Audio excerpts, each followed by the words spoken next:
I would like to do now is just do an experiment taking you through these steps that you can then apply to remote viewing an object in a box, doing the emotive listening, doing this with your team, doing what's called psychometry, where you hold someone's object and sense information about them. There are, you know that technique where you hold. This is just going to be a technique, but I'm going to take you carefully, and this is going to seem a little more laborious than what you actually need to do, but it's because I want you to understand the steps. Does this make sense?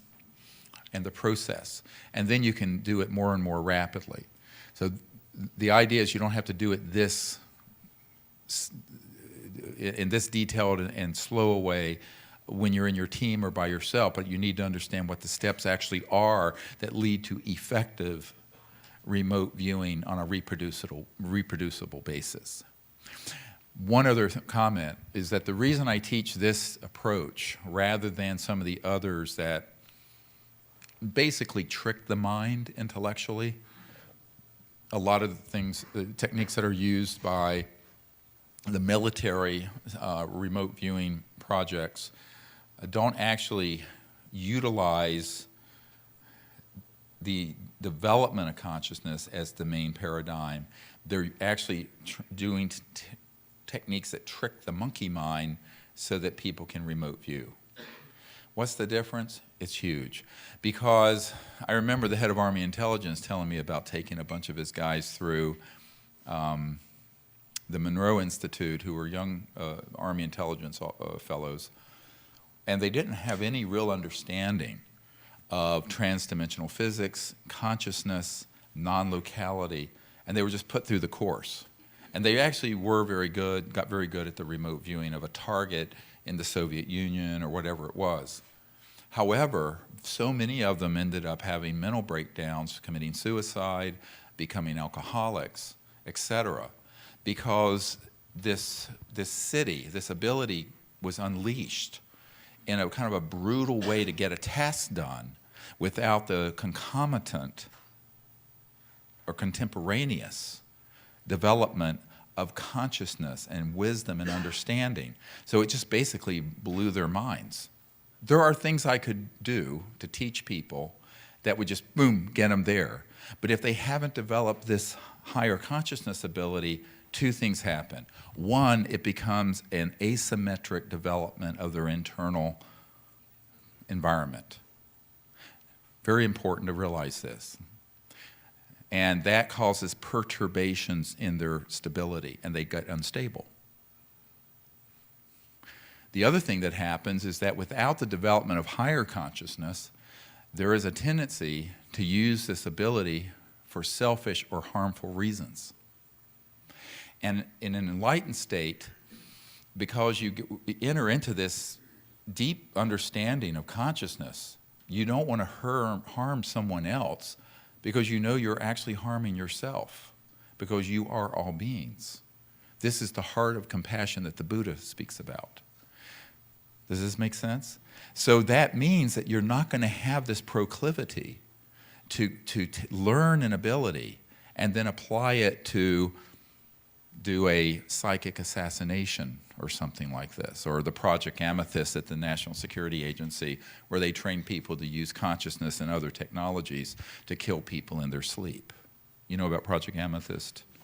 Oh, well, I just spilled the beans on a big one. But so that kind of thing, and I knew a man who was in the project. Oh, boy. Really interesting. A magnetic field meter. Well, that is what I said. I mean, it was a project where they had people who utilized both technologies that were transdimensional and conscious interface with innate abilities to do selective assassinations. And that those systems have been available for a very long time.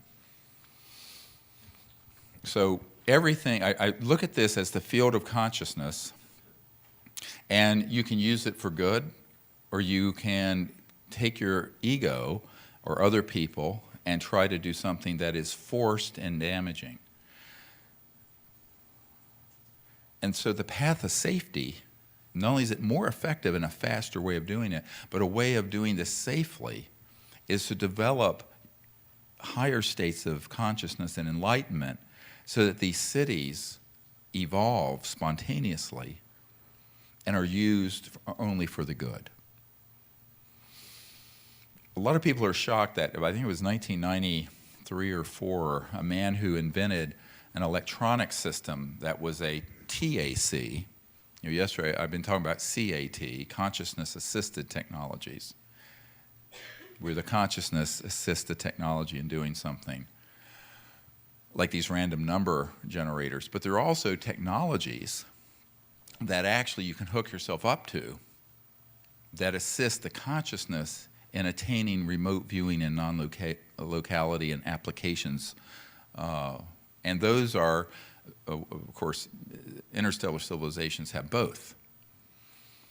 This man who was, I guess, in his mid-80s when I met him, in the 90s, who's since passed away, had developed such a system around 1956, where you could hook yourself up to this electronic system, and anyone, doesn't matter how enlightened, unenlightened they were, would get into a state of consciousness where they could remote view accurately anywhere. And he offered it to me for the CSETI teams. I said, no, thank you.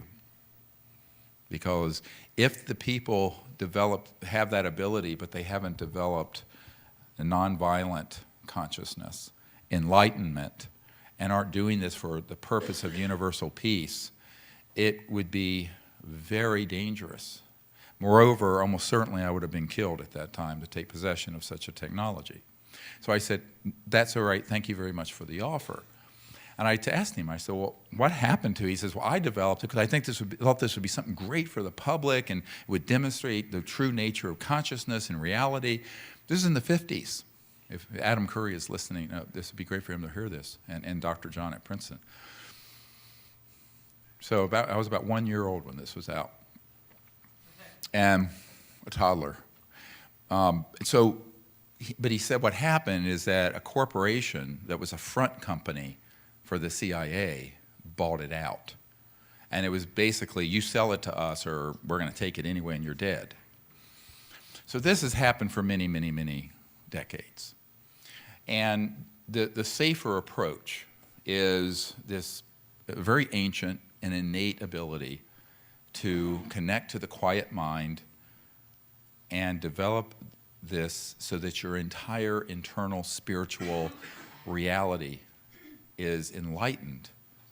And from there, you develop the cities, consciousness, assisted technologies, remote viewing, bilocation, interstellar contact, all that's emanating from a paradigm that is innately from this enlightened field, where then it's very hard, not that it can't happen, but it's less likely for the ego to spin sideways out of control and use it in harmful ways. So that's why I teach it this way. I dropped these little vignettes just to give you illustrations of the risks of doing things unwisely. Not everything that can be done should be done. And there are wise ways to do things, and there are unwise ways. There are life-supporting ways and ways that are incredibly dangerous. And this gets to the question of how are we going to go forward as a civilization that with this kind of knowledge, both technological and in consciousness, we need to have the wise elders. So instead of a bunch of misanthropic sociopaths running these covert programs and dealing with the ET presence, we need the Dalai Lama and Paul Hellyer and you guys and some other, we need to have the best of humanity, not the worst. Living in the Middle East, I came to realize that it takes very few fanatics to ruin it for everyone. And people who live in Latin America, most of them wonderful people. It takes a very small percentage of people who are psychopathic drug lord gangs to ruin it for Guatemala and Honduras and Mexico. So it really takes a very small percentage of the population, but that only happens when we give up our power and people are intimidated and shirk off the responsibility. So this gets into this whole question of how did we get here? And I think this is where you get into the idea of spiritual courage. And if I were to name one thing that has resulted in the world being in its retarded state, where we've lost 100 years of conscious and technological evolution, it isn't because of some boogeyman and cabal you want to hate. It's because the average person has given up their responsibility to do the right thing over and over and over again. And I have witnessed this. So rather than blaming someone else, look in the mirror and say, what can I do? And do it with courage. That's why I left medicine to do this. Because I realized after many meetings with people like the CIA director and these senior officials and Senate Intelligence Committee members and doing briefings for presidents, those folks weren't going to do it. They didn't have the courage to do it. So having the knowledge isn't enough, having the information isn't enough, having power isn't enough, having money isn't enough. You also have to have the courage to do it. And again, getting back to what I was sharing last night, a little of this state of consciousness, that's the dawn of what's called the Shambhala warrior. And not warrior in the sense of violence, but true inner courage that comes from spirit and heart, where you're not intimidated and you do the right thing, no matter what. We need more people to do that. And it's become a very, sadly, rare commodity on earth to find people who live their life that way and walk that talk. And really that's what we need. And we need a lot of them, not me by myself, we need millions of people who get this and just simply are not going to be intimidated anymore and will stand up to the bullies and the thugs. So, sort of like getting back to I call it, these gangs, but you have the gangbangsters. All right, in the financial system, and they're puppets in the military and intelligence services. But it's a relatively small number of very powerful sociopathic people. And we don't have to give up our future to that. But we will unless we come together in a united and clear way to make a change happen. And as the Chinese saying goes, unless we change directions, we're likely to end up where we're going. I love that because it's obviously true, but no one thinks about where the hell are we going? So we have to think about this, and where we are headed is not in a good direction. But we can change that direction through mass field consciousness and mass action, doing this all together, which is another reason why all these technologies and sciences have to be brought forward with the whole world watching. If you had a $100 million venture capital fund, you better spend $40 million of it on PR and advertising, like you would for a movie. And the other 60 goes into the technology development, and you'd have it.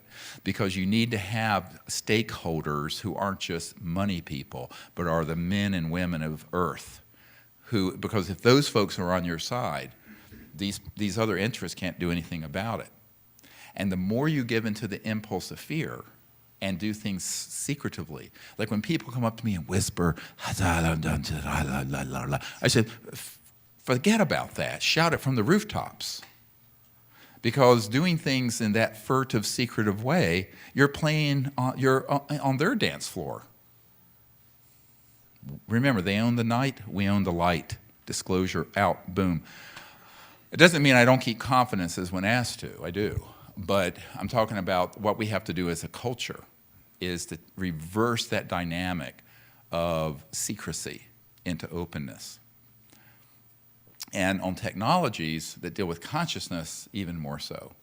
But there has to be people people need to speak to this in a wise way so that it's understood that, like all tools, you can have a knife and you can cut your steak with it, or you can slit someone's throat with it. The knife doesn't care. It's the consciousness that wields it. And so we have to understand there's a responsibility to wielding this kind of information, knowledge, power, whether it be in consciousness or energy generation or electromagnetogravitics, anti-grav. Now, just so to be the record clear, we are not interested in pursuing the Z plane right now, the vertical plane, things that fly, because those are obviously quickly weaponizable as a delivery system for a missile, and the world isn't at the point where that should happen. We're wanting to bring out the knowledge of the sciences of consciousness for positive mass conscious change, as well as the sciences of zero-point energy generation that run your house and car. Things that fly, that's phase 2. That's later. I always tell people who don't bite off more than you can chew, or as the people on Wall Street say, hogs get slaughtered. So, our whole civilization is really on its back. So we want to walk before we levitate. Let's take this one step. So that we want to get up and moving and get to a level 1 or 2.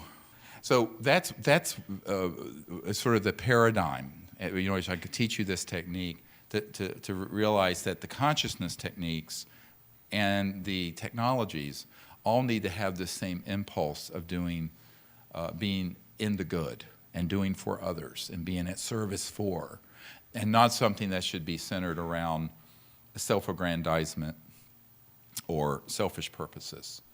And it isn't that you can't do that. The Army intelligence folks certainly did it. The CIA folks certainly have done it.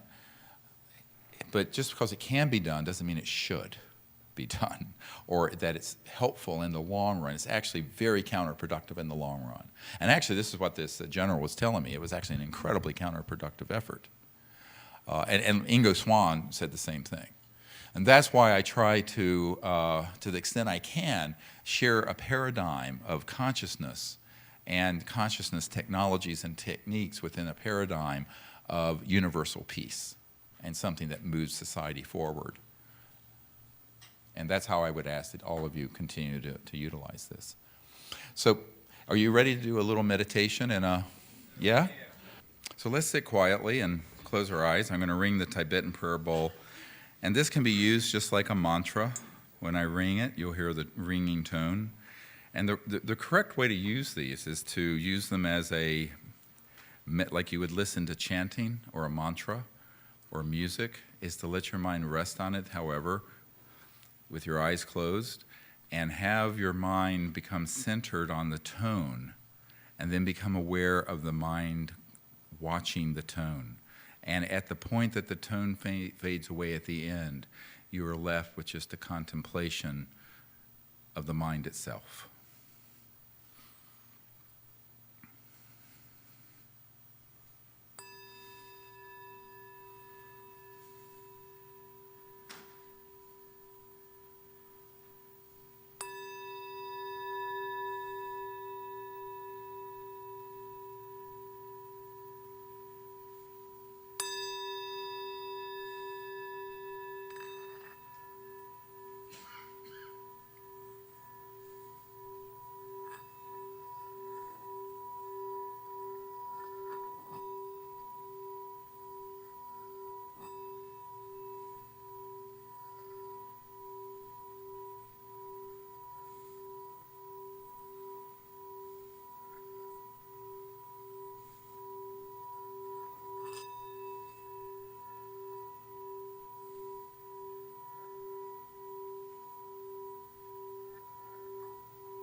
we sit here in silence, let us take some deep breaths in with our nose and out with our mouth.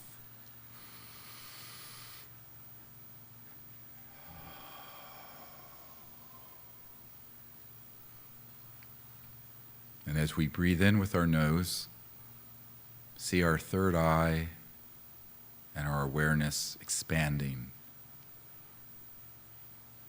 and our body filled with light and energy.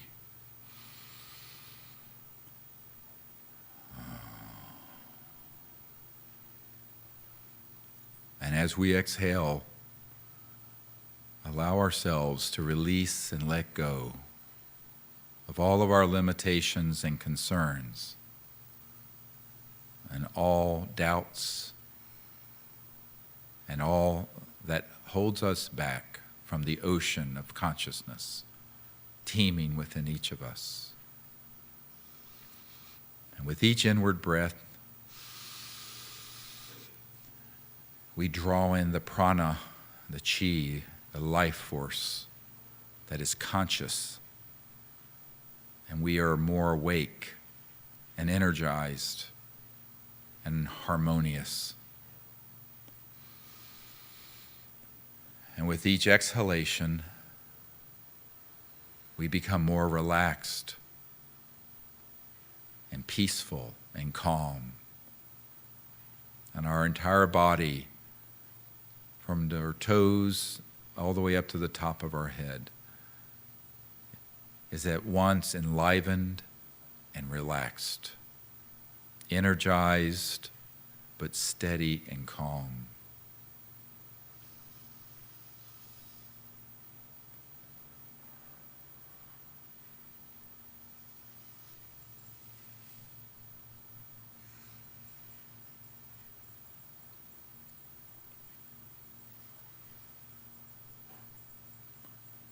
And now let us breathe normally and gently watch the breath. And as we breathe in and breathe out, we become aware of the mind watching the breath. And it is awareness of awareness. And all perceptions, whether they be sounds, physical feelings, thoughts, the breath, we allow them to come and go and feel the joy and the ease of just being aware of the mind watching the breath, perceiving all things.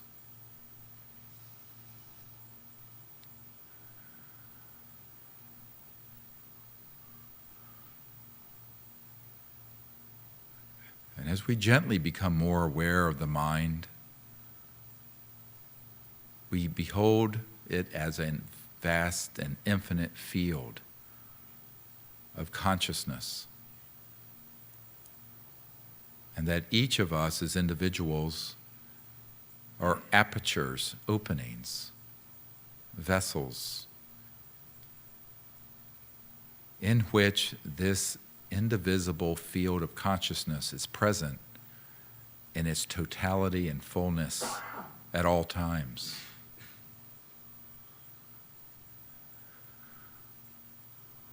And that the nature of the consciousness, the mind, when we are deep and silent and calm, is that it is unbounded, infinite, eternal.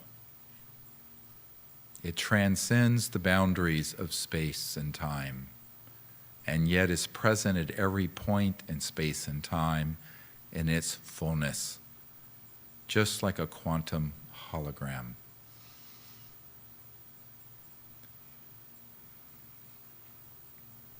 And so now let us dive into this quiet mind, settling into this vast ocean.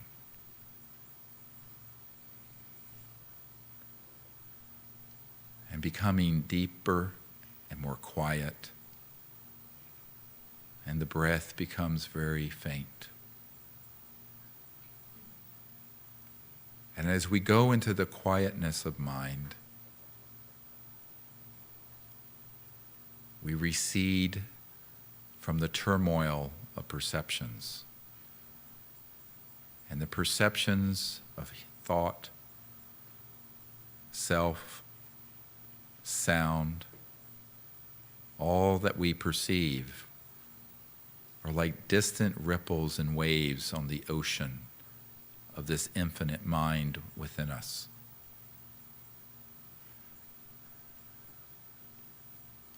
And so each of us, as drops of individual creation, allow ourselves to merge into this one mind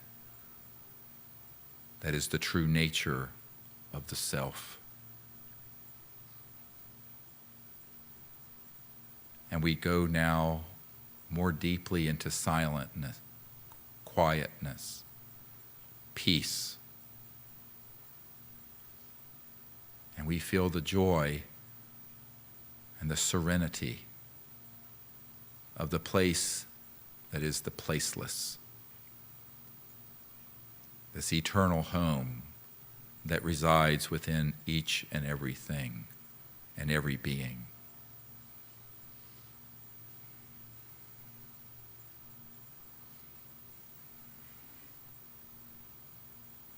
So let us sit in silent meditation for a few moments.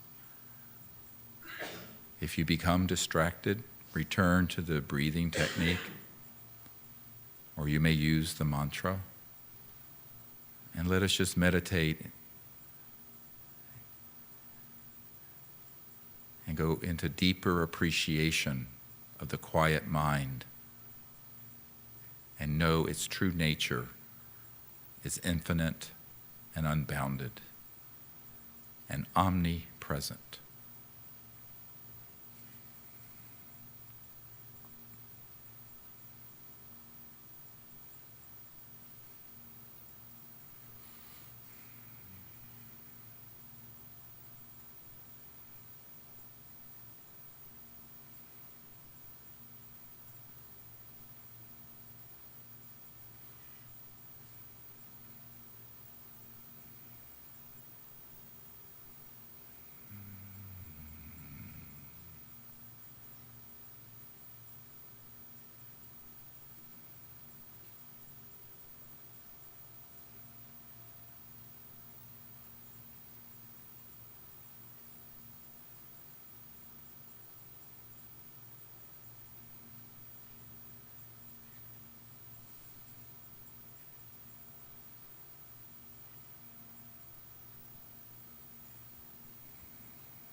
Now in this relaxed state,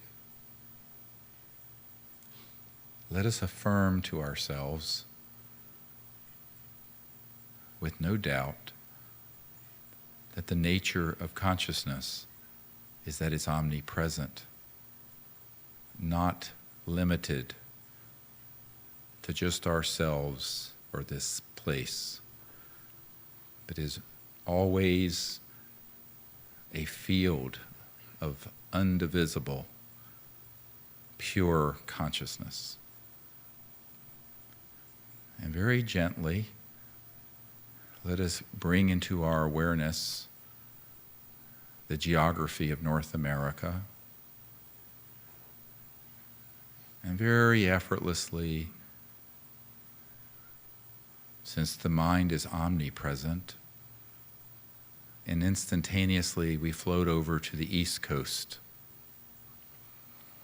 and crossing the Appalachian Mountains, we come into the area in Virginia near Thomas Jefferson's home and the University of Virginia. And we see the great rotunda in the center of the campus built by Thomas Jefferson,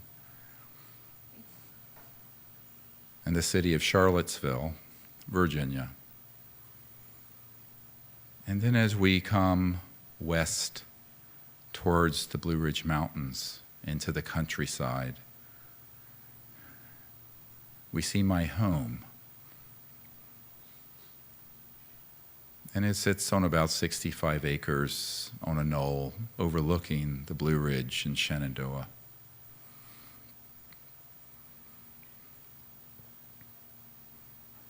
And as we descend from above, we see the entry to the property, and we see the house, and we see 2 dogs that are outside. A female named Rosie and a male named Chance. And without straining or guessing, remaining in this quiet state of mind, we take a tour of the property, and we float around the house from all directions. The front entry, the back, the sides. And we see these 2 dogs, and we see what they look like. Their color, their size, their personalities. And we do this like a child would approach any joyful thing, something that is fun and easy. And if we find at any moment we are straining or guessing, we just go back to the contemplation of the mind, the breathing, the mantra, and become centered and calm. And then we return back to the farm to see the house and the dogs. And so each time we find ourselves intellectualizing or guessing, we stop the process and return to centering into the vast, silent ocean of awareness, and allow the image of these dogs to pop into our minds and what the property and the structures look like. And it unfolds effortlessly, as if the mind is an infinite screen and anything you wish to perceive within it can be played or emerge onto the screen. And so I will be silent, and we will continue to remote view the property and the dogs, and practice this technique of meditation, going deep and silent within, and then gently intending to know or see or feel the 2 dogs and the property without straining or guessing.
as we begin to return to this room, we send a light of guidance and protection to that property and say goodbye for now. And we return here, and very gently, we become aware again of this space here in Desert Hot Springs. And then when you're ready, you may slowly open your eyes. And as you open your eyes, affirm, being mindful, that the nature of the consciousness within you is always omnipresent, non-local, not limited by space and time. And so even as I begin to share what the property and the dogs look like, you can continue to remote view the property and the dogs with your eyes open, because your mind is channel one, and your eyes and all other senses are secondary. Primacy is with consciousness. So welcome back.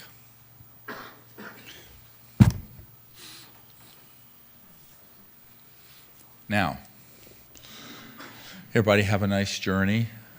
Understand the steps. Step one, the meditative faculty, going into quiet mind, breathing technique, mantra, whatever is useful.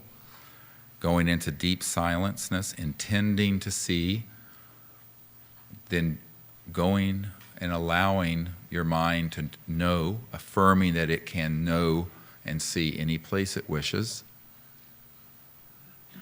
And if you become distracted or feel you're forcing it, stop the remote viewing process and just go back to meditating, and then allow it to unfold again organically, naturally, effortlessly.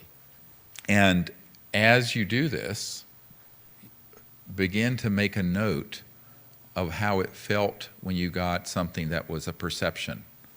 And as I share what it actually is, because I live there, I know what it looks like. We're not remote viewing the dark side of the moon.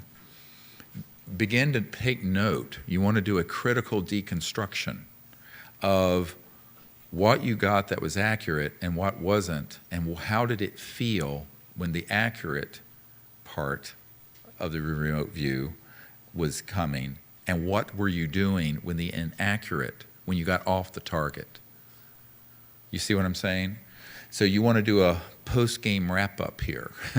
You want to do a review of it, so you begin to learn how your mind works and how your consciousness operates, because everyone is different. I want to point out that some people will just know. Other people will feel. Some people will actually see. Other people who are very verbal will actually get words and see words that describe it. It's all different because everyone is a unique creation. No two, not even identical twins, are the same. Not even clones. Okay, so that's just one exercise. There are hundreds of approaches. These are ones that I found over the years are fun to do. I can't wait to get one of these random number generator lamps or lights so that we can put it in front and do it and make it turn different colors. And we're going to be getting one of those fairly soon. And as a consciousness-assisted technology test. But this is a more sophisticated level, because this is actually what you're doing when you're making contact with these interstellar civilizations. You're wanting to see where they're from, what planet is it, what does their spacecraft look like, what sector of space will they be coming in from. For example, often we'll do this as a team, these week-long expeditions, which, they're limited now to about 25 people, because I used to let 60 people come out, and it was just too much for me to handle, and it was too hard to get coherence in a team that big. But now we're going out with just like 25 people and me and folks, and if you guys want to come, just sign up for one. But you got to sign up fast, because usually they fill up in a couple days. But we're going to do one in Arizona in May, and what I'd like for people to understand about this is that when you're doing this at home, if you live in Vancouver or Japan or Mexico, wherever you're from, you can do the contact protocol before you go out as a group. So each individual member can do the meditation, tell the interstellar ETs where you're going to be and when in advance. And then also, however, go into sort of this quiet, after you meditate, maybe lay down and go into a hypnagogic state, that space between waking and dreaming, and ask them to show you how they're going to show up, what time, and where. The first time we went to Mexico to go to the volcano, Popocatépetl, I can never pronounce. Is that halfway decent? I just call it Popo. One time I gave a lecture in Mexico, and I was so embarrassed. I'm terrible with this sort of thing. I just would, Popo go grande, boom, and everyone understood. Anyway, it's terrible. My mother was a Spanish translator, too. You think I would have learned a little bit. But I know, un poquito, solamente. I always tell people, mi es muy estúpido. Mi madre es profesor español. Not my forte. So anyway, I know Sanskrit and a few things. I don't know other languages very well. That's why God created translators. Anyway, so when we were there, exactly 7 days to the hour adjusted for time zones, I had a meditation and saw this massive transdimensional triangular craft coming out of this volcano. And I saw where we were. I saw exactly what the landscape was, everything about it.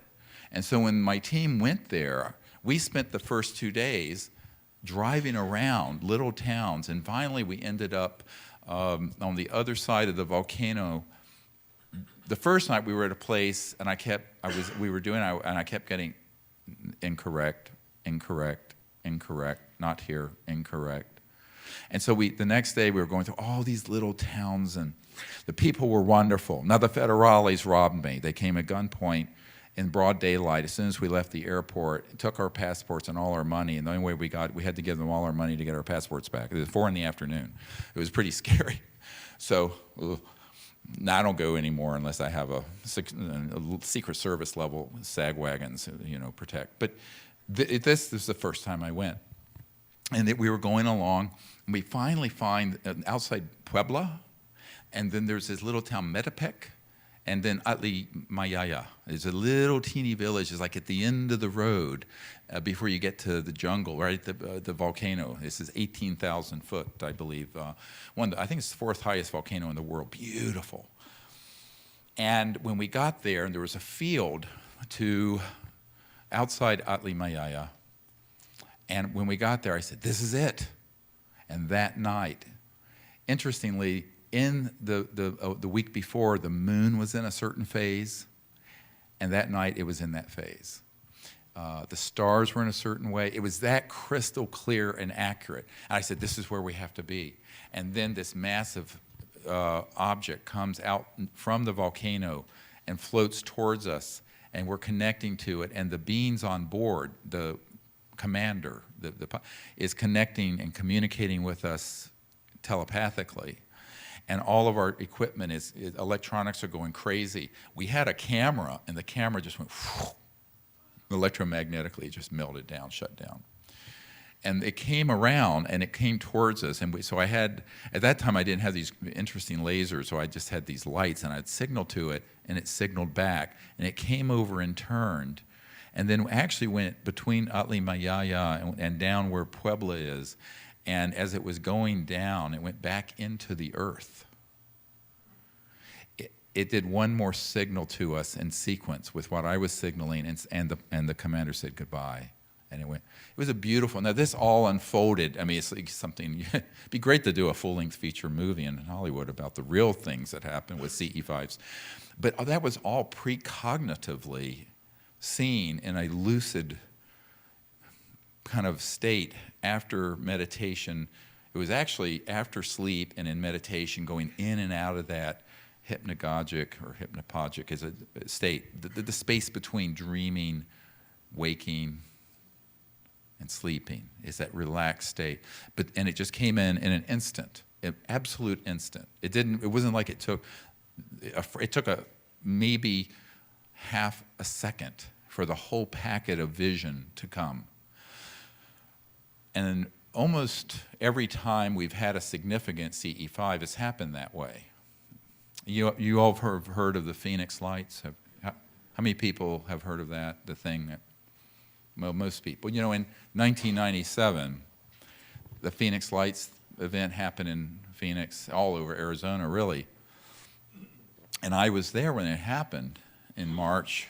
We were using a digital lab that was actually tied into a covert program, but they were letting me use it. And a picture editor for the BBC was flown in to help me put together this reel of images I've been showing you. And we were doing it to give to members of Congress for the April 1997 briefings in Washington that we were doing for Congress. And so while we're there, while I'm flying in, I'm sitting in my seat, and I'm on a U.S. Airways, I called it U.S. Scareways flight, and U.S. Airways flight, they're now part of American, and we're flying in, and I decided to do the CE5 protocols. And I was told to ask the ETs, so I asked the ETs to do something while I was there that would be unmistakable, that we could get to put on this reel, this video, to give the members of Congress. That was at 5:30 p.m.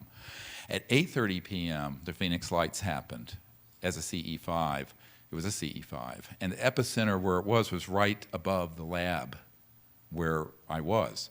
And this general, this guy, a former general who worked for Evergreen Transport, a whole bunch of spooks and cutouts for the CIA, came running in. He says, "You wouldn't believe what's going on out there." And I said, "Oh, yeah, I would." And so it was on the news that night, all over in the Phoenix area.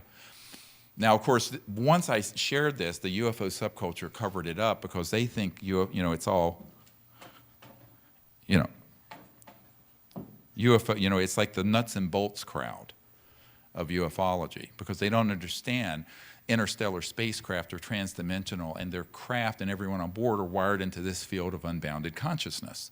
So they don't want to hear that there's a way to actually make contact and use these techniques, although they'll admit that the military has remote viewing, but we can't use it. It's so ridiculous, dysfunctional. So this happened, and it was great because it ended up on the news. We put it on the reel, and we gave it to all these members of Congress. So the Phoenix Lights was an event that was, and I actually saw that event happening that night 3 hours earlier. It'd be interesting to see what a random number generator would have done. By the way, thousands of people saw this. And Dr. Katai, who's a friend of mine, also a medical doctor, filmed it, took pictures of it. And later, a couple hours later, the Air Force put up flares and said it was a National Guard thing. And Fife Symington, the governor of Arizona, did a press conference because there's so many thousands of people who saw it, and had a ridiculous-looking aide come out dressed up as an alien and made fun of it. Later, he admitted that he himself had seen it and that he was very wrong to have ridiculed it and covered it up.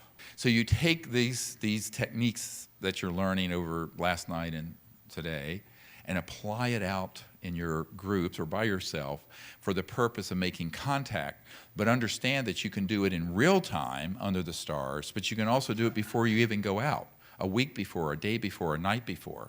Because if consciousness, and this I was saying if, it has been proven that consciousness is a non-local field that is omnipresent and transcends the limits and boundaries of space, but also time. And that's why you can have a precognitive lucid dream or a remote view of the future. Now a caveat here. If it's not in the now or in the past you can pull things from the Akashic record. And I'll define that, what the Akashic record really is in a moment. But if it's in the now, it can be verified. If it's in the future, you can only speak, a wise person will only speak of probabilities. Now, it may be a 95% probability, Only a charlatan and an idiot will say, this is going to happen. You notice all the people make predictions on October 12th, the great convergence, and this is going to happen. It never happens. Why? Because they don't understand that by the time they actually put that into the field of consciousness, there's enough that happens that alters the timeline, for good or for ill, that changes the event horizon. So when you're talking about the future, you can only talk of probable futures. So you have to temper it with a scintilla of humility, but also common sense and reality. If you're talking about the now, you can get very accurate with the now. And in the past, you can also be very accurate. I have a military advisor who in 1974 was read into, that's military spook speak for briefed, read into a project that was at the White Oaks Naval Facility, it's now closed, where they had developed an electronic device where it can go to any place, like this room, and extract from the, quote, white noise of space-time any speech, event, action, whatever, that had ever happened in that volume of space, going back a year, a minute, a decade, 1,000 years, 1,000,000 years. And this was an electronic system, naval intelligence. This is 74, so this was about 42 years ago. And have you all heard of this? Oh, well, I mean, this is, I live and breathe and work with these kind of folks all the time, and it's not a myth, it's absolutely real. It's all electronics, very advanced transdimensional electronics. Our taxpayer dollars hard at work. I mean, remember, there's trillions of dollars in unacknowledged special access covert programs that have gone into the study of this. So trillions, not billions. There's about 200 billion a year going. But if you add it up cumulatively from the 50s till now, you're really talking unbelievable trillions, you know, at least $8–10 trillion. So when this is, but the point I'm making is that in consciousness, if you're adept at practicing meditation, you can also go to a place and feel and sense what has happened in that place in the past. And you can connect to the Native American peoples of this valley. You can, now let me bring in another layer of high strangeness. So we're out at Shasta a few years ago, and we're doing this protocol. Suddenly, we have an interstellar transdimensional object that comes in on a carrier wave of a tone. It's this crystalline tone that we record with a lousy. It wasn't even digital. It was one of these old tape recorders, and everyone in the circle heard it. And when they, with their eyes closed, we were in a deep meditation. It's when I was taking people into the deep God consciousness, Brahman consciousness state. It came in, but everyone saw the spacecraft, which is this pearlescent, shimmering sphere that came from one side of the national forest through the center of the circle, out the other end. Shortly after that, we were all in such a deep state of consciousness that we opened up a time snap, a bubble, in the area, in that forest, that allowed us to perceive and brought into that dimension, that place, physical 3D. We're sitting on the dirt. And there's an ancient pre-Homo sapien humanoid that pre-existed in the order of many tens of millions of years ago in that area, that appeared and then disappeared in the east field to our east. Not ET and not human, but it just came in. Am I stretching things too far? Are you following? Okay, so I know it sounds like a science fiction movie, but the strangest things are true. And everyone heard that and went, oh my God. And then it went on from there. A week under the stars doing this, you cannot imagine what happens. I mean, you cannot. I mean, it's beyond people. How many people have been on one of those week-long expeditions? You know, grab one of them and just tell them, ask them. So that's exactly what you want to be able to do with your own contact team. Practice these techniques. Go out and do it with a few people. Practice the remote viewing every day, every minute of every day. Be in a mindful state. Develop at least twice to 3 times a day this practice of deep, quiet meditation, remote viewing practice, and you'll be stunned at how quickly you advance and how much it can then be used to create peaceful interstellar contact. So these sciences that are based in consciousness and the knowledge of the true structure of the multiverse we live in, the transdimensional universe we live in, is the foundation for contact and being an ambassador to these civilizations. Anyways, so how can we, the people, help you in your efforts to get the free energy devices, 0 point energy, all this stuff, faster in a production? I know you're working with the companies that you said, but what can we do? Obviously, we're not there with you. What can we do to help expedite? Was a great question. What can we do? What can the people do to help expedite the bringing forth of these earth-saving technologies? First, let me clarify. There are people who have operational systems today, all of them that I know of, every single one of them, are in either corporate or intellectual property tie-ups that guarantee they will not benefit humanity. So they have made every strategic error possible. If you want to look at, there's a 4-hour webinar and thing I did on new energy and transdimensional physics that's up on our youtube.com/disclosure site, but also on Vimeo, our Vimeo site where you can see it, the whole 4-hour uninterrupted, where I go into this in granular detail. So I recommend that to people. But quickly, what I'm at this stage attempting to do is to advise a number of venture capital and other folks how to put together a multi-centered R&D program so that within a year or two, we would have multiple versions of these devices. Some would allow conventional technologies like the internal combustion engine to run on water. Others, that's transitional, because it takes 15 years to replace all the motors in the world. Others would be 0 point energy that hopefully would be solid state.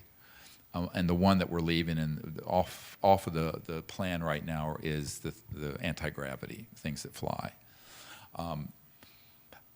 At the current time, the good news is that every few months I learn of another scientist or group that has an operational system. The very bad news, that's heartbreaking, and this will disturb you, is that in every single case they have already made fatal strategic errors, because naively they think if we have a technology, we can bring it out, as I was saying earlier, like you do another app or smartphone. And for that reason, they are in the box, and they're in a box where they are already caught in the trap, the net. And it means that there's no zero probability they will get out to benefit the human race, because if they want to go the patent route, it's going to be seized. If you divide it into 1,000 patents, the intelligence community already knows you're doing that, and it's still going to be seized. If you go to trade secrecy route, it's going to have a national security order on it. If you get involved with entities that are corporate entities that don't understand what they're up against, they're going to end up, if their primary interest is money, they're going to get bought out and it'll be black shelf. Like Tuwari in India just made this deal with an industrial concern in India, and it's a legitimate over-unity system. I would say it's almost certainly dead at this point. Rossi, who has the ECAT system and the LENR technology, a friend of mine connected to the National Security Agency, they've had a beat on him for a very long time. And I was told about 3 years ago that there would be no chance he'd go forward. A multi-billionaire who just met with him on Saturday said, yes, he's out of pocket. It can't go out. Now, there's a whole, I mean, I would have to spend another 4 hours going through the reasons for the strategic plan that I have. And a key part of the strategic plan that I have is that all of you become stakeholders, not financially necessarily, but stakeholders in terms of networking, so that if we open up, or if someone hands off to me a system that's operational, the first thing we will do is, A, see that it's reproducible and legitimate, and disclose it massively. So when we did the Disclosure Project, upwards of 800 million people around the world eventually heard about it. But that was before the internet had the capacities it does now. With social media, live streaming, all this stuff, this would be the biggest press conference in the world. There would be no secrecy around it from the minute we know it's legitimate. Now, unfortunately, the vast majority of the things we've investigated are actually frauds and tricks. And we lost around $1 million going around the world, going down rabbit holes of tricksters. And I think that that's one of the real problems, is all the tricksters. So we have to, we know exactly what that was, a very steep learning curve, and you don't do this for 25 years and learn nothing. However, I also know that it can be done, and it can be done relatively quickly, because I have a computer disk that has hundreds of seized patents that a guy in the CIA had a man allowed to copy, and that is on a computer disk, and I have it. Now that's a two-dimensional on disk, but so you have to have a laboratory do this. My goal is to have if we could do this properly, there would be a multi-centered effort where, like the software development group, GitHub, where trying to fix a coding problem, people from many places jump in, and they're sharing information and solutions in real time, open and source, totally open source. No intellectual property. So you have a few scientific research teams, decentralized, all working on this, but sharing in real time the breakthroughs they have, and you're going to collapse time frames. So instead of having the redundancy of everyone trying to recreate the wheel, everyone's benefiting from the iterative process of research and development. At the same time, this would be live streamed, maximum capacity, and it would be announced to the public, and major PR campaign, so that millions of eyeballs are watching in that lab and seeing the data reporting out in real time. And therefore, you've created a strategic security around the inevitable search and seizure that happens around these devices, not just the United States, but anywhere in the world they get seized. The other part of this strategy, therefore, is a key part of it are the people getting invested, not with money necessarily, although that doesn't hurt. I mean, I wish we had the funds, right? We don't yet. But also being invested in what they know and telling everyone this is happening. Because you can't count on the lamestream media or CNN to carry this.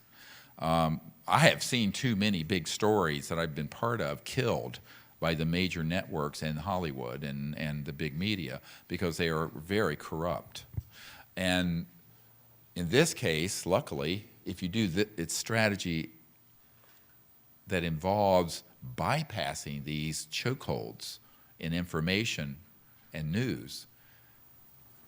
Remember, I'm not saying this out of speculation. We did the largest disclosure event in history. Virtually every single person I was working with on that who came forward had top secret clearances or had signed national security oaths. Not a one of them to this day have been threatened, harmed, or silenced. Why? Because we had this strategic security in place. Not all of which I'm discussing, but it's there. So forget the fear and forget the intimidation factor, and we need to make a run at this. We need to do it. The other thing everyone can do is put this in consciousness and in prayer and protection, and for our protection, because it's very powerful. We need people doing that. That's something everybody can do. Dr. Greer, I've been noticing how resonance and vibration is crucial in a lot of things. Mhm. It comes back up a lot. So sound seems to have quite an effect on healing and just interacting with matter and in subatomic worlds and material worlds and whatnot. Is it possible, I've heard about like the tuning of the instrumentation that we use today for music, how it is possibly not resonating the unison with the environment, and how that might cripple consciousness and several states that we have inside of us. I mean, do you know anything about this?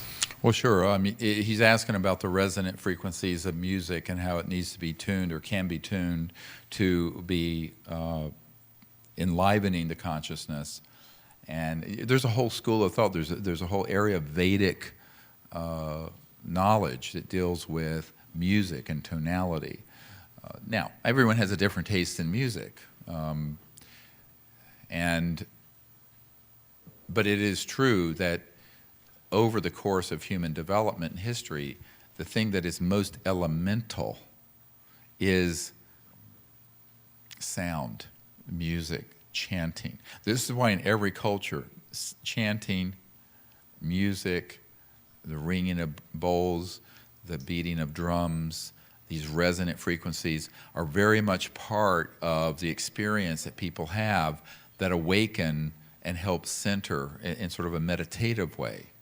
Now, I mean, you can also just enjoy because it's fun, 9 Inch Nails or whoever. And, but they're different, but there's music for different purposes. So what you're asking about is music and tonality that's awakened. And I think that there's an infinite array of music and tones and instruments that can be used, and it's just very intuitive. I mean, you talk to people who are masters of sitar, Ravi Shankar, and it is truly a spiritual state, and the tones and what have you. Same thing with much of the beautiful music in ancient Japan or Native American, and that is true, and the reason it's effective is the mantra is a sound. And the first emanation, if you study the Vedas, from the unbounded field of pure consciousness, the first emanation into relativity, in the structure of the cosmos, isn't light or form, it's the tonality. It's that primal sound thought. And that then, from the sound, the form emerges that is transdimensional, astral, and then matter. So within the song, if you look at every single person in this room, every star in the galaxy, everything that exists, every grain of sand, that individual discrete thing has a resonant tone within it. And this can be directly experienced. In fact, when I had this on the third full moon of 1990, when I was asked to form this project, if you read the book Hidden Truth, Forbidden Knowledge, it goes through all of what happened each month. But on the third one, when I had this spacecraft in the front of this big estate I had in North Carolina near the Biltmore House up in Nashville, North Carolina, there was a experience where I went out in our solar system and I saw the moon, and actually I saw these massive objects near the dark side, between the dark and light side of the moon, hovering there, massive. And of course, we've recently gotten intelligence that they are there. And then I went out to our solar system, And I was actually in a state of consciousness with these very advanced ETs that are at the level where they operate from. They're physical and they have physical spacecraft, but they're incredibly transdimensional. But their technologies emanate from the level of God consciousness, the level of the celestial, and even their spacecraft are like meeting a divine avatar. I mean, it's hard to describe. This is very, very abstract. But anyway, so I was out in space in our solar system, and I went into this deep meditative state and went into samadhi and then into this unity consciousness state where I could see everything was consciousness. And as I turned to the earth, I was introduced to the earth as a female actual being, a conscious being, not human, but a planetary consciousness. And she's female, absolutely. Mars is male, was introduced to him. Venus is female. Mercury is gay, or he's sort of androgynous, he's sort of both. Oh, he is. And then Saturn was female. Jupiter was male. And so it went. And I could actually interact with the consciousness and was introduced to them. And it was beautiful. I mean, it was amazing. And then I went into a state where I heard, as each planet was spinning in our solar system, a pure note. Ooh, ooh, ooh. Now, this sounds really corny and cliche. The music of the spheres. It is real. And I actually perceived it, directly perceived it. And I went, oh, this is beautiful. I mean, I wish I was a musician. I can't recreate that. I don't know if anyone could. And I could hear the resonant frequency tone that was giving rise to the light, the astral transdimensional light body of these planetary beings, which were planets, that were then creating matter in space-time. So it went from unbounded consciousness through this tonality of tone into the formation of the light body, the astral body of the planet, like you have an astral body, to the physical planet. And I could perceive all of it, tracking it all the way back to source. And as I began to hear each one, they then started blending together in sort of a symphony or harmonic.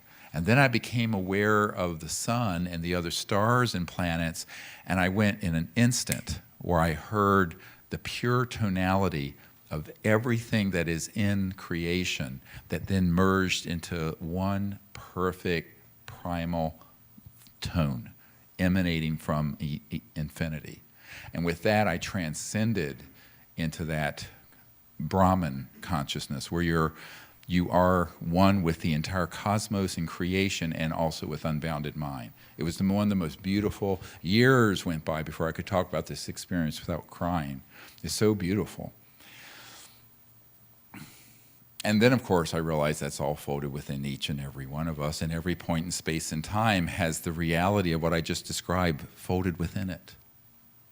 See, there's so much to explore if you understand who you are. It's beautiful. And so, how did I get off on that? Oh, about music. I'm sorry. So yes, music tonality is very key and is very activating in consciousness. And that's why sacred music, all of that is very important. She's asking about what has happened in the various cycles of Earth history, where at one time a civilization quite enlightened, like the era of the so-called Shambhala kingdom, an area of a golden age that existed, where clearly there was enlightenment and also contact with ET civilizations. How did that happen and then have it fall into the darkness of ignorance again? This is an interesting phenomenon because it has to do with regional and local cycles on Earth as opposed to global cycles. So in the development of Earth over the millions of years, the Earth is, 4 billion years old or so. Life on Earth's been around for 700 million years, so they say probably longer. It gives a very long time for a lot to have happened. And our recorded history only goes back a few thousand years. So there have been civilizations on Earth more developed and advanced than we are now, for which we have no record. Many of them ended up getting to a certain point and then self-destructing, and all record would be lost. There was one that was in the area of northern India and Tibet and the so-called Shambhala kingdom, and were the origins of Sanskrit and the Vedas, that was very enlightened and had the knowledge of the science of consciousness and many other technologies. However, there were other areas of the earth not as enlightened, and it then fell into warfare and darkness and disappeared again. And we're talking hundreds of thousands of years ago. By the way, there's a man that I've worked with who does a lot of work for the CIA and the Marines under contract from IT&T. And when the military or intelligence community finds a very ancient, I mean thousands, hundreds of thousands, millions a year old device, they take it to him to figure out what it was used for. Some of them are actually ancient Earth civilization remnants. Some of them are interstellar, extraterrestrial. And people have to understand both exist. The distinction between the time we're in now and the time that we're talking about, the era in the past was a cycle about 450,000 years. They call them a yuga, a big giant cycle, and Kali Yuga is what's closing. There's another yuga or cycle opening that's about 500,000 years. We are the children of the transition, the closing of one cycle, the opening of another. But you're talking about in a 1,000,000-year total for 450 plus 500,000, it's about 1,000,000 years. And we have to have that perspective that what we're doing is, in a sense, trying to create and guide our global civilization into a path that is peaceful and interglobal, interplanetary. And that is something that has not been achieved before in the past, in at least the last 400 and some thousand years. Now, whether it happened millions of years ago is open to debate. I mean, there are reports of entire continents, Lemuria, Mu, Atlantis, that have just vanished, that may go back many millions of years in other cycles, where perhaps beings evolved on Earth that then became interstellar and are gone. Does this make sense? And I think that is the case. In fact, we've had experiences with that. Now remember that that's where we're headed. That in a few 100,000 years, we're not going to look anything like we do now. And we will have evolved into an interstellar species that are ETs to other worlds. So, you understand what I mean? And even morphogenic field genetics, epigenetic release, contact will result in us being very different in appearance than we are right now over the next several 100,000 years. And I want to tell you a story because it's not understood well. Everybody's heard of the RAF Bentwaters Rendlesham Forest event. I think it was in '81, where this pyramid-shaped craft came down and landed, if you know the Disclosure Project witnesses, and there are many others who've come forward. What most people don't realize is that that event, which was a series of events that happened, came about that when the big contact event happened with the officers there, and this was a nuclear-armed facility that was a covert one. It was not a part of any of the agreements and treaties, and it was a secret nuclear base. And had it been known that it was there, it could have precipitated World War III or maybe rioting in the United Kingdom at the time. And so this ET craft, interstellar craft, came down, hit some limbs. It actually left physical traces that the Ministry of Defense has released after the Disclosure Project in the United Kingdom, and a number of witnesses who came forward. What wasn't said, and what only a couple of people who were right up by the craft have said, but they don't want to talk about it publicly for fear of ridicule. See, ridicule is the thing that's kept all this from coming out, because people don't want to be laughed at. And the truer it is, the stranger it is. But the stranger it is, the more likely it is people are going to think you've lost your mind. All right? And it creates its own hermetically sealed, self-correcting system. But the truth is that when that event happened, there were some beings that were luminous, light-like beings that came out of this black, it was like onyx, like glass pyramid, a perfect pyramid that landed. And it came out, and these ETs said to these officers, these U.S. Air Force officers who were right there, and they said, "We are your descendants from 500,000 years in the future. But if you stay on the course you're on, we may not exist. Because if you destroy yourselves, we can't be." So it was, people asked me, were they human? Or I said, well, they were the descendants of humans, but they were a very different species in the sense, or in a developed species, but from 500,000 years, which is at the end of this particular yuga. And that's what actually happened at RAF Bentwaters Air Force Base in England. So that's shocking. It sounds like something from, you know, a science fiction film to many people, but it makes complete sense. And this is why I tell people we have an enormous moral responsibility to not just the world and the people now. We're so self-centered and narcissistic. There are 20,000 generations, 500,000 years worth of intelligent life and beings who are ready to come to this planet to evolve, that are waiting for us to get this right. That's how important this time is. We have to get it right. And this is why, you know, when you step into this, if you do it in the wrong way, you're taken off the stage. If you're doing it with enlightened knowledge, somehow it's like Luke Skywalker. You just keep missing the bullet. And kind of, you know, I've sort of missed the bullet for 25 years. I don't take anything for granted.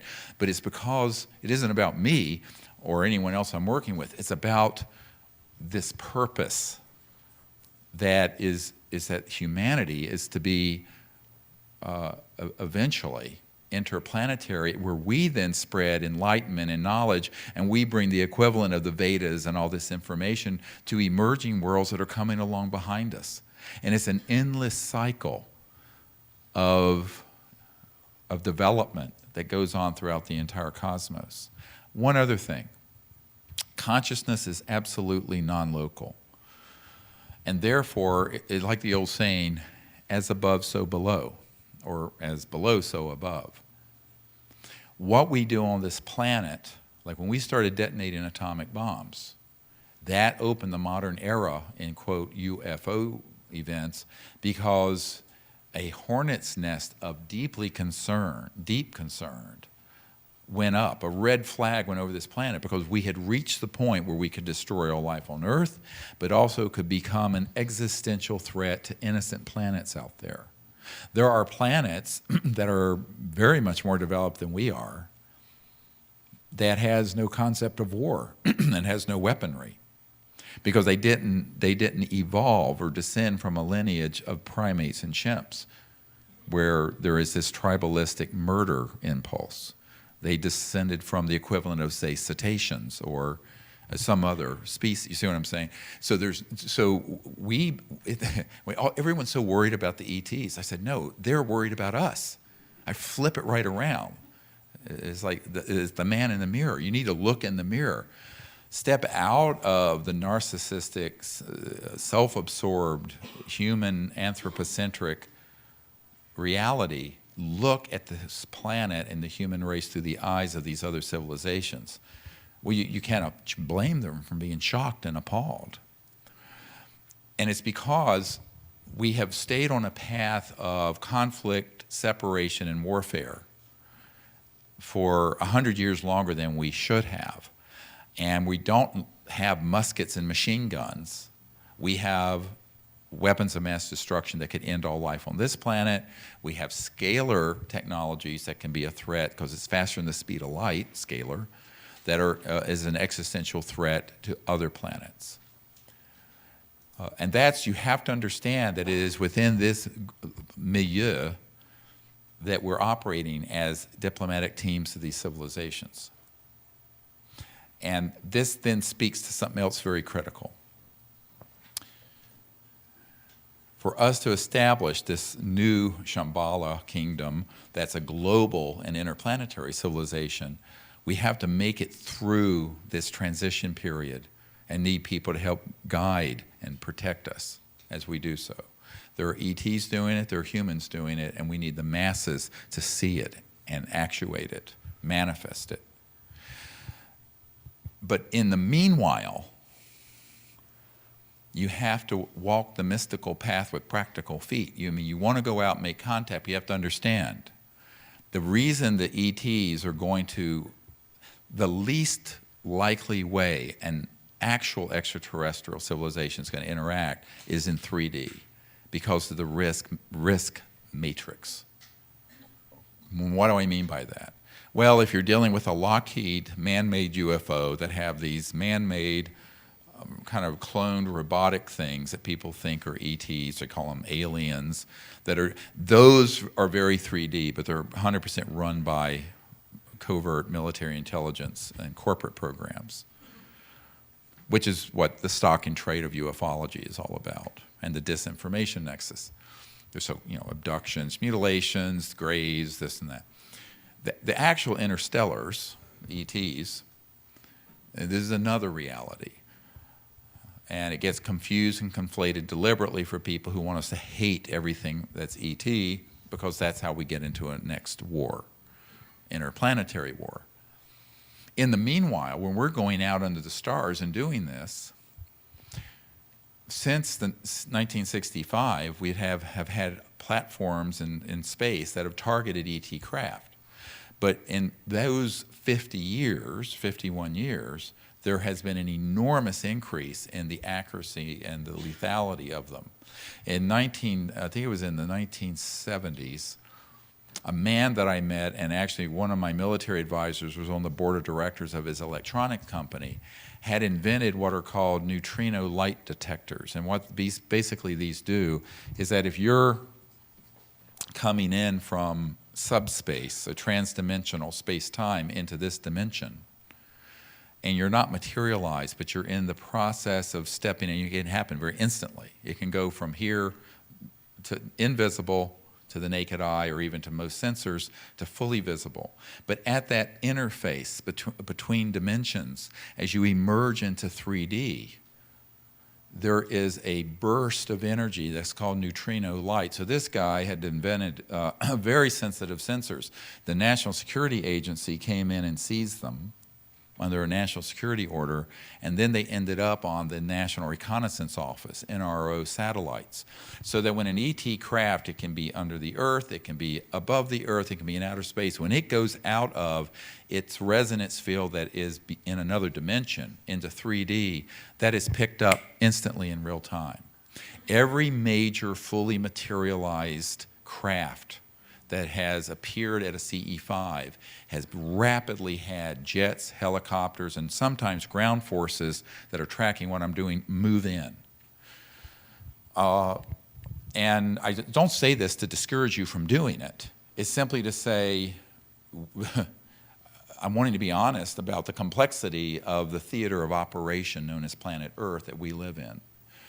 Therefore, tonight you're going to understand why I'm going to go through a bunch of images that look like artwork, some of them, They look abstract, and it's actually ET manifestations that are at a level that can't be suppressed and have no danger to them or us when they interact with us. You've got to learn this. Get out of the childish idea that the only way these civilizations can interact is if it's a movie like Closing, and the mothership lands and they come and you shake hands. Okay, so you're childish kindergartners. If that is the least likely way it's going to happen at this time. Now this is going to change, but at this point in time, we've actually, from when I started the project to now, 25 years, there has been an increase in the threat matrix from classified projects being able to create this net around the Earth, and it's not just U.S. airspace. This is anywhere in the world where it is a threat. One of the Disclosure Project witnesses was on the Peruvian-Bolivian border, if you read his account in the Disclosure book. I know nobody reads anymore. But if you read it, or you can see it on YouTube, I'm sorry. It's so sad to me no one reads. But what happened is that we, under the cover of an astronomy track station up in the Andes, the U.S. military had a radar system and a space-based system that would track these ET craft, and they hit one that crashed near the Peruvian-Bolivian border. And this Marine guy was one of the first people to get there. He was threatened with death if he ever spoke about it. It's all in our material. And and this was, I think, happened in the 80s or 90s. It wasn't all that long ago. I think early 90s. I have to look up the date.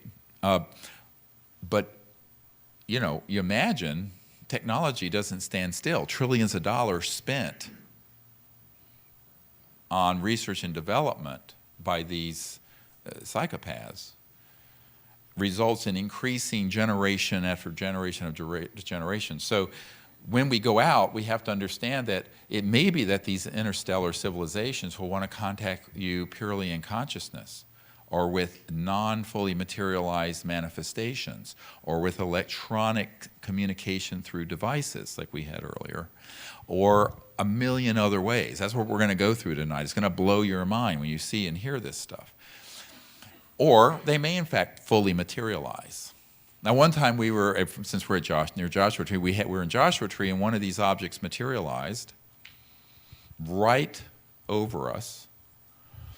And maybe it was a burst of, we were out in the middle of 800,000 acres, and this object materialized and came in a flash of blinding white light.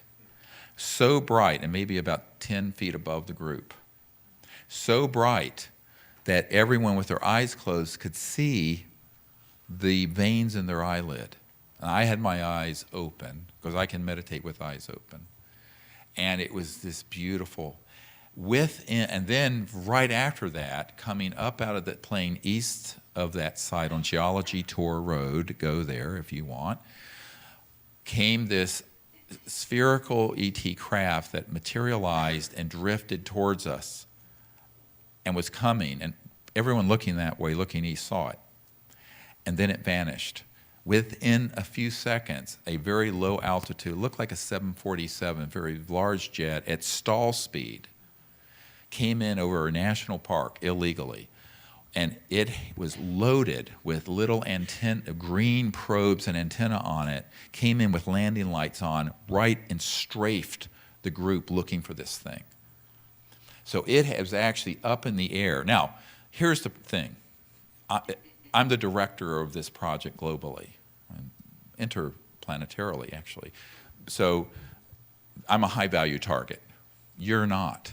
And the reason I tell people you guys have so much more opportunity to do things I can't do is because I don't have any way to,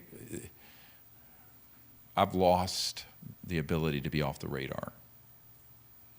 So in a way, coming out with me is wonderful, but what you can do on your own is get rid of the old doctor and do it on yourself, because I'm actually, in that sense, a liability. And people who have been with me on these expeditions, they hear this, they think it has to be something out of an X-Files episode. By the way, the premiere of that totally stole all my work. I didn't see it, but I heard about it. But I don't care. Imitation is the greatest form of flattery. But what happens is that when you do this on your own without someone who's a high-profile character like me, these folks have assets, but their assets aren't infinite, the covert programs. And so the reason I'm pushing this out to more and more people is that they might be able to keep a bead on me, but they can't do that to every person. They don't have infinite numbers of personnel and assets. So I invite you to come out with me, but I give this warning, but I encourage you to do it on your own, because really you don't know how lucky you are not to be me. I mean that. I'm not trying to, it's no false humility on my part when I say that. Believe me when I tell you, I feel that. Yeah. Well, we're never alone. But it's beautiful, and so they're always with us. So just keep that in mind. And I know I've gone off on some tangents from what you asked, but I wanted to give the perspective of this multi-cyclical, multi-million-year process. Now, my big concern isn't millions of years ago or millions of years from now. My concern is really the next 500,000 years. That's what my focus is. Well, I mean, you have to be right now, but the vision, the strategy and the knowledge that I'm trying to put out is for the next 500,000 years. And the transdimensional interstellars that have a very big interest in seeing Earth, human civilization develop, who are the primogenitors of life on Earth, have our backs and are with us all the time. So have no fear and do the right thing. It's beautiful. She's asking, could it be that we have a parallel, several possibilities going on where we could spin off into this new future, and the nut jobs in the insane asylum called Earth just blow each other up. Anything's possible. You talk about probable futures. However, and that is a possibility that we could go to the point of no return. That's like when Tom Bearden said, "And don't get me wrong, the fools may blow it yet." And so the tipping point of that is when we become either too great a burden on Earth that it becomes not a recoverable level of ecosystem collapse, or we go to DEFCON 1 and a big war that ends all life on Earth, or we cross this unacknowledged red line in space where we become an existential threat to other star systems, And for our requirement to make this happen in a way that's life-affirming and positive for the future, we just have to have enough people who have both the knowledge and this courage to manifest it and this mass field of consciousness that then translates to action. So it does some good if you just sit and meditate, but you need to also go from the meditative state into action that's effective. And that's where most people drop the ball, because it's easy to take the intellectual and spiritual bypass and to just being in the headspace and not doing anything in the world. But we live on Earth, and so we need to be compassionate to Gaia and our fellow humans by taking very direct and specific actions to fix this. Now, you could have a defeatist view and just say, well, let the whole thing go to hell in a handbasket. We're all going to die anyway, and we go to the next world. But that's a really wrong way of looking at it. The way I look at it is that Earth is actually precious. Human life is precious. And the development of higher states of consciousness in this Earth and on this plane is quickened because of the nature of physical reality providing the impetus, the counterpoint to the beauty and ease of just the astral field. And the reason you can evolve 1 million years in one lifetime on Earth is because of the intensity of the experience here. So in a sense, I call this schoolhouse Earth. And Schoolhouse Earth gives us the impetus to achieve great things and within our soul and mind, that if we were just in the repose and comfort and beauty of a non-material existence, might take millions of years. So the whole material cosmos is sort of a launch pad for all intelligent life quickening into these other dimensions. Now you can choose that path, or you can choose another one that's lower, but that's really the highest purpose. And that's why I tell people life on Earth is precious and beautiful, and humanity is precious and beautiful. And these interstellar civilizations appreciate that. They also appreciate that we can be very destructive. And so we have to get control of ourselves, and we have to have good people who vow to put together the foundations, both in consciousness and knowledge and technology, for a civilization that's just and peaceful and enlightened. And that's really, I feel, why all of us are here today.